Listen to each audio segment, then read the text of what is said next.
Na penumbra da última fila do cinema São Jorge, em Lisboa, a mão de João roçou levemente a de Miguel durante a cena mais emotiva do filme. Nenhum dos dois a retirou, e naquele toque simples, o mundo de Miguel começou a desmoronar-se de uma forma que ele nunca imaginara. O ar-condicionado zumbia baixinho, misturando-se ao som distante dos diálogos na tela, mas para Miguel tudo se reduziu àquele calor inesperado contra a sua pele. Ele, um arquiteto de 28 anos que passava os dias desenhando linhas retas em projetos impecáveis, sentiu o peito apertar como se o teto do cinema antigo tivesse descido sobre ele. João, professor de literatura no secundário, com 25 anos e um sorriso que sempre parecia guardar segredos, não se mexeu. Os dedos entrelaçaram-se quase por instinto, e o filme continuou a correr, mas nenhum dos dois via mais nada.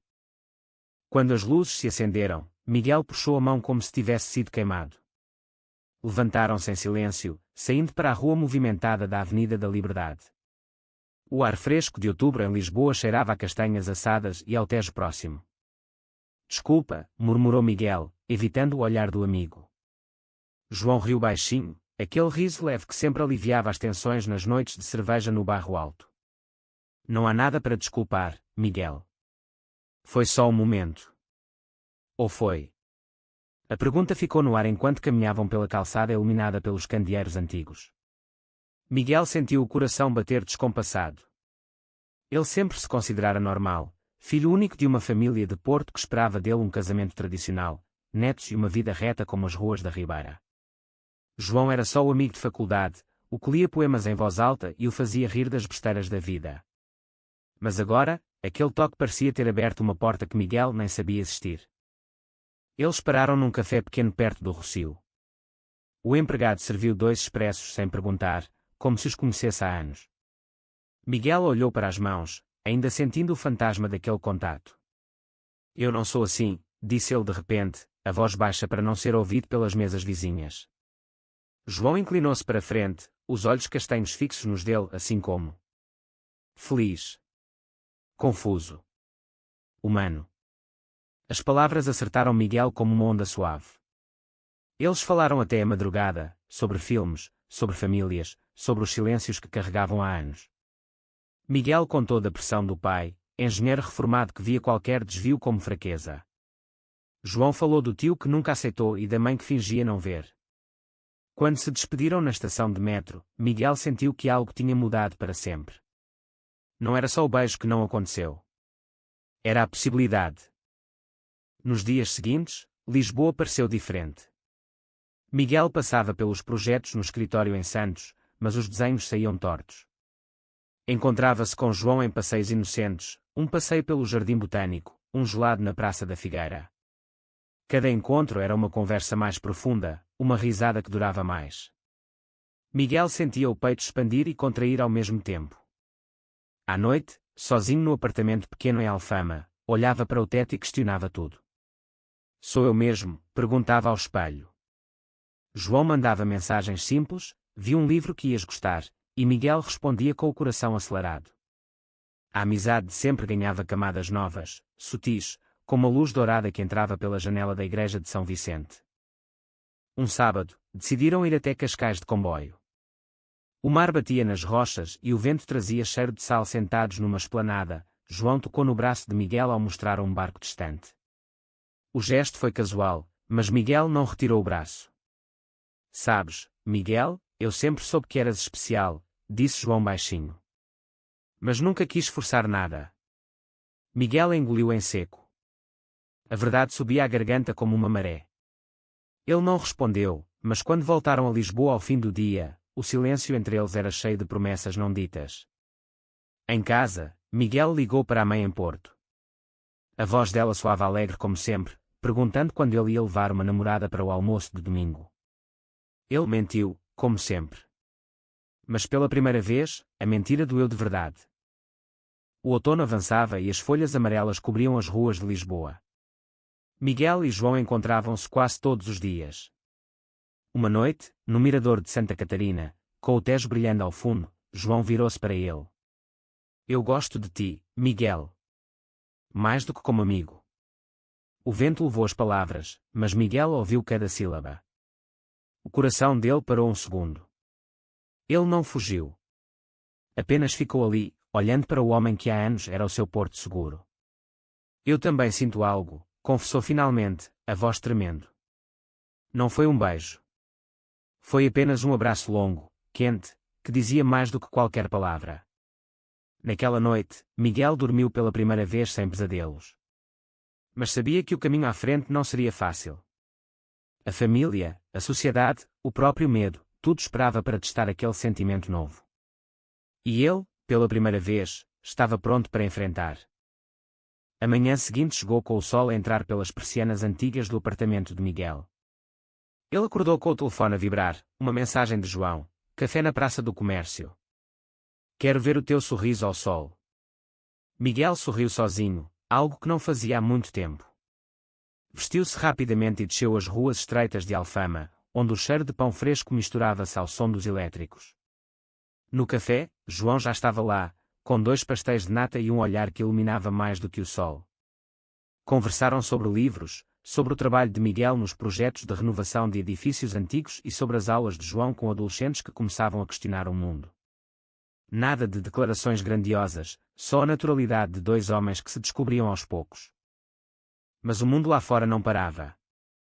Miguel recebeu uma chamada do pai: vem a Porto no fim de semana. A tua mãe quer apresentar-te uma prima distante, ótima moça. A pressão familiar chegou como um peso concreto. Miguel inventou uma desculpa de trabalho urgente e desligou, mas o nó na garganta ficou. Contou a João durante um passeio pelo Parque Eduardo VII. Eles não vão entender, disse Miguel, olhando para as árvores alinhadas. João apertou-lhe o ombro. Talvez não no primeiro momento. Mas tu és filho deles. O amor verdadeiro convence com tempo. As palavras de João eram um bálsamo, mas Miguel sentia o medo crescer como sombra ao fim da tarde. Eles começaram a encontrar-se mais. Um jantar em casa de João, num prédio antigo perto da Avenida Almirante Reis. Cozinharam juntos bacalhau à Brás, riram das histórias da faculdade e, ao fim da noite, sentados no sofá, as mãos encontraram-se outra vez. Desta vez, Miguel não puxou. Deixou-se ficar, sentindo o calor subir pelo braço até ao peito. Não sei o que sou, confessou ele. João respondeu com paciência: não precisas de rótulo. Basta seres tu. Naquela noite, Miguel voltou para casa a caminhar devagar, pensando em como a vida em Lisboa, com as suas ruas inclinadas e luzes refletidas no rio, parecia agora um palco para algo maior. O conflito interno de Miguel intensificava-se. No escritório, colegas falavam de namoradas e casamentos, e ele ficava em silêncio, desenhando linhas que não se cruzavam. Uma tarde, encontrou-se com um amigo antigo da universidade, Tiago, que vivia abertamente a sua orientação. Tu pareces diferente, Miguel. Há alguém? A pergunta foi direta. Miguel negou, mas o rubor traiu. Tiago sorriu com cumplicidade. Quando estiveres pronto, conta-me. Lisboa tem espaço para todos. Aquela conversa plantou uma semente de coragem. Miguel começou a imaginar uma vida diferente, com João ao lado, passeios pela Marginal, fins de semana em Sintra. Mas o medo da rejeição familiar ainda o prendia. João, por sua vez, carregava as próprias feridas. Contou a Miguel sobre um ex-namorado que o deixara por pressão da família anos atrás. Eu não quero que tu passes pelo mesmo, disse ele uma noite, enquanto viam o pôr do sol no mirador da Senhora do Monte. Miguel sentiu o peito apertar de ternura. Pela primeira vez, quis proteger alguém. Decidiram ir devagar, sem pressa. Mas cada encontro fortalecia o laço. Um fim de semana, foram até Porto de carro. Miguel apresentou João como amigo do trabalho.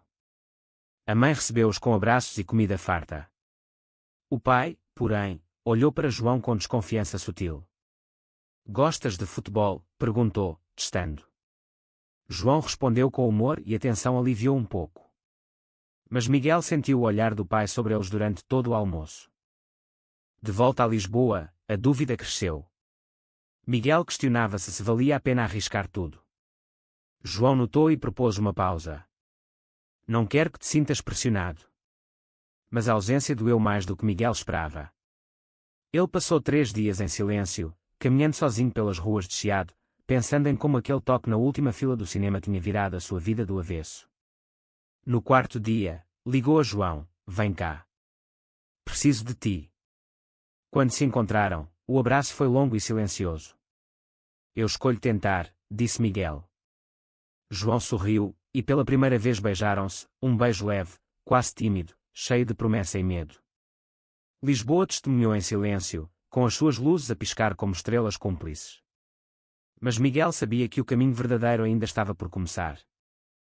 O inverno chegou a Lisboa com chuva fina e ventos frios que varriam as ruas empedradas. Miguel e João continuavam a encontrar-se, agora com uma intimidade mais profunda, embora ainda cheia de cautela. Caminhavam de mãos dadas às escondidas nos jardins escondidos de Príncipe Real, onde as árvores antigas guardavam segredos como eles. Miguel sentia-se vivo de uma forma nova, como se tivesse descoberto cores que nunca vira antes. No trabalho, os projetos saíam melhores, cheios de curvas suaves em vez de linhas rígidas. Mas em casa, as chamadas para Porto tornavam-se mais difíceis. A mãe insistia: quando trazes alguém sério? Miguel mentia, dizendo que estava concentrado na carreira. Uma noite, durante um jantar romântico num restaurante pequeno em Bairro Alto, João falou do desejo de contar à família dele em Coimbra. Eles são mais abertos, disse ele. Miguel sentiu inveja e medo ao mesmo tempo. Eu não consigo ainda, confessou. João não pressionou, apenas segurou a mão dele por baixo da mesa. Mas o peso da mentira começava a cansar Miguel. Ele começou a ter insônias, sonhando com o pai a virar as costas. De dia, compensava com gestos pequenos para João, um livro deixado na caixa de correio, um bilhete com um verso de Pessoa. O conflito explodiu numa sexta-feira. Tiago, o amigo da universidade, encontrou-os por acaso num bar em Cais do Sodré. Viu as mãos deles tocarem-se e sorriu. Finalmente, disse ele. Mas no dia seguinte, Tiago, sem maldade, comentou numa conversa de grupo da faculdade que Miguel finalmente encontrou alguém especial. A mensagem chegou ao primo de Miguel em Porto, que contou ao pai. A chamada veio como um trovão: o que é isto que andam a dizer de ti? Vem cá imediatamente. Miguel sentiu o chão desaparecer. João tentou acalmá-lo: vamos juntos. Eu falo com eles. Mas Miguel recusou, com medo de arrastar João para o caos. Viajou sozinho para Porto. A casa familiar na Ribeira estava fria apesar do aquecimento. O pai esperava na sala, com a mãe ao lado, olhos vermelhos. É verdade. Tu e esse professor. As palavras saíram carregadas de decepção. Miguel tentou explicar, mas as lágrimas vieram. Eu sou o mesmo filho, pai. Só que amo um homem. O pai levantou-se, voz dura: na minha casa, não. Pensa bem no que estás a fazer à tua mãe. A mãe chorou em silêncio. Miguel saiu da casa atordoado, caminhando pela marginal do Douro sob a chuva. Ligou a João: eles sabem. E não aceitam. João respondeu com calma: vem para Lisboa. Estamos juntos nisto. De volta, a crise aprofundou-se. Miguel sentiu-se dividido entre o amor e o dever familiar. Começou a evitar João, dizendo que precisava de espaço. João respeitou, mas o silêncio doía. Miguel passava noites a andar por Lisboa, passando pelo cinema São Jorge como se o lugar guardasse a origem de tudo. Um dia, encontrou Tiago, que se desculpou pelo comentário inocente. Eu não sabia que era segredo. Miguel perdoou, mas o estrago estava feito. A família cortou o apoio financeiro sutilmente, e Miguel sentiu o peso da independência pela primeira vez. João, por sua vez, enfrentava os próprios demónios. A mãe dele em Coimbra soube por rumores e telefonou, preocupada mas aberta. Se ele te faz feliz, filho, aquilo deu força a João, que decidiu lutar. Encontrou Miguel numa tarde chuvosa no Terreiro do Paço. Não podes fugir de nós dois, disse ele. Miguel olhou para o rio e chorou. Tenho medo de os perder. João abraçou-o ali mesmo, ignorando os olhares dos turistas. Eles podem voltar. Mas tu não podes perder-te a ti mesmo. Naquela tarde, Miguel tomou a decisão: ia lutar pela relação, mesmo que significasse enfrentar tudo. Voltaram para a casa de João, cozinharam juntos e falaram até de madrugada. O amor crescia, mas os obstáculos ainda estavam à frente, mais altos do que nunca. A primavera trouxe flores às varandas de Lisboa e uma esperança tímida ao coração de Miguel. Ele e João recomeçaram devagar, com passeios mais longos pelo Parque das Nações e jantares caseiros. Miguel começou a frequentar um grupo de apoio para homens em processo de aceitação, em sessões discretas num centro comunitário perto da Praça de Espanha. Lá, ouviu histórias semelhantes e ganhou coragem. Contou a João: "Quero contar à família outra vez, mas com calma." João apoiou, mas avisou: "Não forces. O tempo deles pode ser diferente do nosso." Mas o destino testou-os. Um antigo colega de João, chamado Rui, que sempre sentira ciúmes da amizade deles, descobriu a relação através de uma foto casual no telemóvel de Tiago. Rui, conservador e próximo da família de Miguel, enviou uma mensagem anónima ao pai de Miguel: "O teu filho anda com o professor João. Confirma se quiseres." O pai ligou furioso: "Isto é vergonha para a família." Miguel confrontou Rui, que negou tudo com um sorriso frio. Só quis ajudar. A traição cortou fundo. João sentiu-se culpado por ter confiado em círculos comuns. Miguel afundou-se em dúvida. Passou dias isolado, questionando se o amor valia o preço da família. João tentou aproximar-se, mas Miguel empurrou: "Talvez seja melhor pararmos." O mal-entendido cresceu. João interpretou como rejeição e afastou-se, voltando a Coimbra para pensar. Miguel ficou sozinho em Lisboa, caminhando pela Avenida da Liberdade como um fantasma. O trabalho sofria, os projetos atrasavam. Uma noite, no mesmo cinema onde tudo começou, assistiu a um filme sozinho na última fila. O lugar vazio ao lado dele gritava ausência. João, em Coimbra, falava com a mãe sobre o vazio. Ela aconselhou: "Vai atrás dele. O amor não espera." João voltou a Lisboa de comboio, coração acelerado. Encontrou Miguel no mirador de São Pedro de Alcântara, onde o pôr do sol pintava a cidade de laranja. "Eu não consigo sem ti", disse João. Miguel virou-se, olhos cheios de lágrimas: "Eu também não. Desculpa ter duvidado." Abraçaram-se ali, com Lisboa como testemunha. Decidiram enfrentar juntos. Miguel marcou uma visita a Porto com João. Na casa familiar, o ambiente estava tenso. O pai mal falava. Mas a mãe, ao ver o filho feliz, suavizou: "Se ele te faz bem." O pai resistiu, mas não expulsou. Miguel sentiu uma vitória pequena. No regresso, João propôs: "Vamos morar juntos." Miguel aceitou. Mudaram para um apartamento maior em Campo de Ourique, com vista para o rio. A vida ganhou ritmo, manhãs de café, noites de leitura em voz alta. Mas a traição de Rui ainda ecoava. Miguel confrontou pessoalmente: "Perdi quase tudo por tua causa." Rui pediu desculpa sincera. O perdão veio devagar, mas veio. A relação fortalecia-se. Miguel começou a falar abertamente no trabalho, ganhando respeito de alguns colegas. João publicou um artigo sobre literatura e identidade que mencionava subtilmente a sua história. Lisboa parecia abraçá-los agora, com as suas festas de Santo António cheias de luzes e música. Mas Miguel sabia que o crescimento verdadeiro ainda estava por vir. O verão aqueceu as ruas de Lisboa e trouxe uma calma provisória. Miguel e João viviam juntos há meses, partilhando rotinas simples que pareciam perfeitas: cafés matinais, caminhadas ao longo do Tejo, fins de semana em praias da costa da Caparica. Miguel sentia-se mais leve, como se tivesse deixado cair um peso antigo. No trabalho, promoveu-se a um projeto maior de reabilitação urbana, e os desenhos saíam cheios de vida.